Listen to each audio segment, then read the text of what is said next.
It's time for Washington Sidefish Quest. This episode, Post-hole Geoduck. Hey Washington Shellfish Questers, Blake here. I am down at Dozy Wallup State Park, which I have dug Geoduck before on my channel on this park. But I thought I'd do a video just specifically about my favorite way to do it, which is with the post holer. As you can see, this guy's pretty rusty. It's been used quite a bit.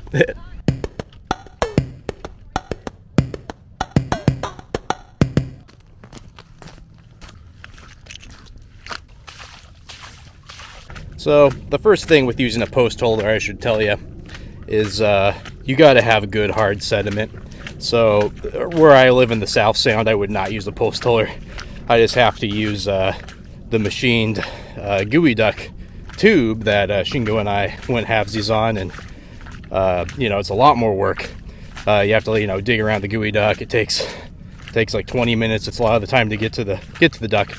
But at any rate, I just wanted to let you know with the post holder, it only works in places kind of like Puget Canal, or in areas where there is the mud is a bit harder. It's just a thicker, coarser kind of substrate that the Geoducks are living in, because you need that to maintain the integrity of the hole that you're digging with the post holder.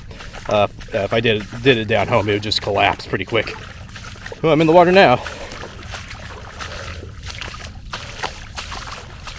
I actually rarely dig Dozy Wallups anymore. It's even before I did my first Geoduck quest on it, it was a really well dug beach. I mean, just super amount of pressure, but usually it only gets down to like a -3.8. At this -4.1, there's the shelf that usually is just exposed at the -3.8, and below a 4, I'm sure I'm gonna stumble into some ducks. There's no question about it.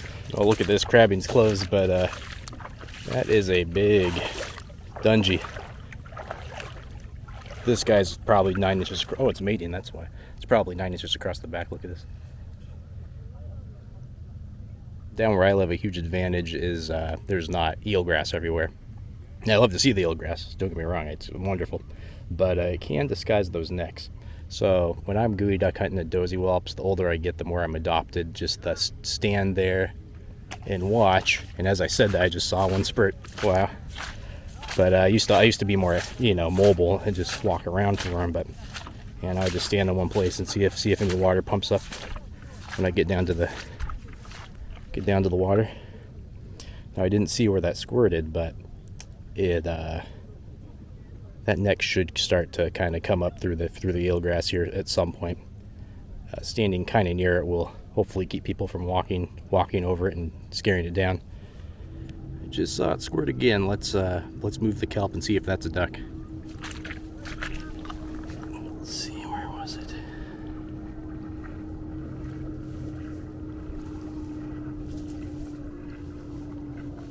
Oh, yeah, there it is.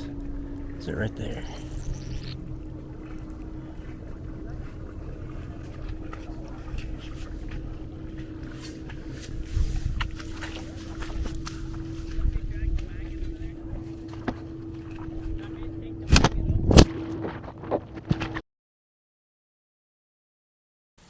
Hey everyone, well, I'm back in the parking lot.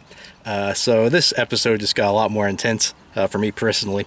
So when I was putting my post holder in to mark that duck, which by the way looks extremely little too, so that's kind of a bummer, I dropped my camera, my brand new camera that I got to deliver higher quality content to you, the viewer.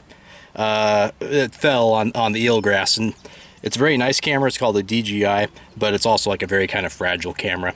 So that's a bummer for the channel going forward, but I did bring my backup camera. So now I got to get back out there, which is, by the way, a long trek. I was going to mention, and I forgot to bring a water bottle. So I literally have a gallon of water with me, but I left it down there. On top of that, the tide's now about to start coming in, and super on top of that, about a week ago, I got hit in the head with a softball and got like a real deal concussion. And this is the first day I woke up and didn't have symptoms. So, brain injuries are nothing to mess around with. So I feel fine right now, but it is a long trek.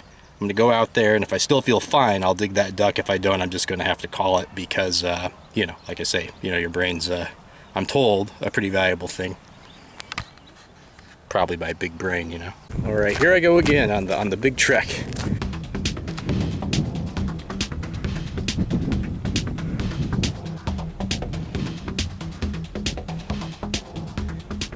Now that's a classic Washington Shellfish Quest pan.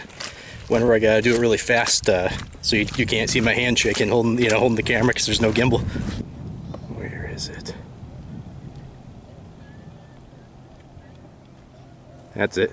There's people digging right by me, so it must have been a good spot. It must have been a few ducks there. Yeah, they're within 5 feet in my hole right now. They're walking off. At any rate, yeah, tide's coming up now, so it's this crunch time. It'll be interesting to see if I even get the one. That's what I get for coming in all cocky. I'm just going to do a voiceover when I'm digging this duck, because now I don't have time to mess around, really. I'm feeling good as I begin digging here. No concussion symptoms, so good to go here. So with the post hole digger, you want to look at where the hole is, and I usually dig just off of it to the water side. I was going to say the ocean side, but in this case the canal side. So right where the hole is, I basically almost touch it with the post holer to the ocean side, and then start going down. You do that instead of going straight down on it, so you don't damage the geoduck as you are digging. And then you just keep going down there, and you know, you scoop, I don't know how many times, maybe 10. You know, get down there, and that's about as long as my arm can go anyway. Then you just, you know, thrust your meat hook down there and fish around for it. In this case, I did not get it on the first attempt. It was a little off, so I had to widen the hole. So in that case, I actually went over the hole, which you could damage the geoduck. But you know, like I said, I couldn't find it, and I really wanted to find it, so there you go. So I had to take 2 goes at it here, but it still wasn't that bad. It was maybe an additional 6-7, you know, scoops of mud. Then upon that second go, I did find them. Sometimes they're not where you think they are. So when I do put my arm down there in the initial thrust, I'm thinking that, you know, I'll point my arm away from the water, and that's where the duck will be, right where the hole was. And in this case, it ended up being kind of shore side of the hole. I think just especially in this heavier substrate like gravel, or I shouldn't say gravel, but, you know, bigger pieces of sediment and stuff might kind of creak its neck of how it's actually getting to the surface. So when you actually feel the duck, what you want to do is make sure you get your hand down to the actual shell of the duck. So its neck's going to be as retracted as far as it can. If you grab it by the neck, you might break it off. And as a reminder, it's illegal in Washington to harvest only the neck of a geoduck. That's usually because people will try to grab the neck. They'll see it on the surface, and before it goes, you know, or tracks down to its hole, they'll just grab the tip of the siphon, and so then the geoduck will actually break its siphon in half because it doesn't have a brain. It's just like kind of an autopilot to pull its siphon down, and that's how you end up. A lot of people end up just getting the neck. Then probably the second way is they dig it just kind of, and they get halfway there. Maybe they can't get deep enough. So with the post hole method, you want to make sure you actually can get your hand around the body. And you sort of shake it out like a loose tooth or something, you know. You just keep shaking it, you know, and then eventually it'll kind of lose its grip. Well, there we go. Probably about the smallest geoduck I ever saw, but as you can see with the post holer, that was way easier than with doing it by the gun method. So that's why I really like digging into this harder substrate. And although it's not a monster, you know, it's still going to be a tasty meal for sure. Probably just one meal. Well, I did my rounds to see if I could find a second, and I could not. So kind of a bummer how that worked out. I wanted to see that low tide so bad, but I kind of just missed it because I had to go back to the truck, so I didn't actually get to see the -4 one. Probably saw it at about -4, but at any rate, don't let that small geoduck be a representative of why you shouldn't use a post hole digger, because you should if it's in you know, pretty hard substrate like that. You know, that's just kind of a bummer. I just got such a teeny one. Smallest geoduck I've ever dug by a wide margin. So at any rate, I'll see you next time on Washington Shellfish Quest. Hey, good news everyone, check this out. Just needed to dry out.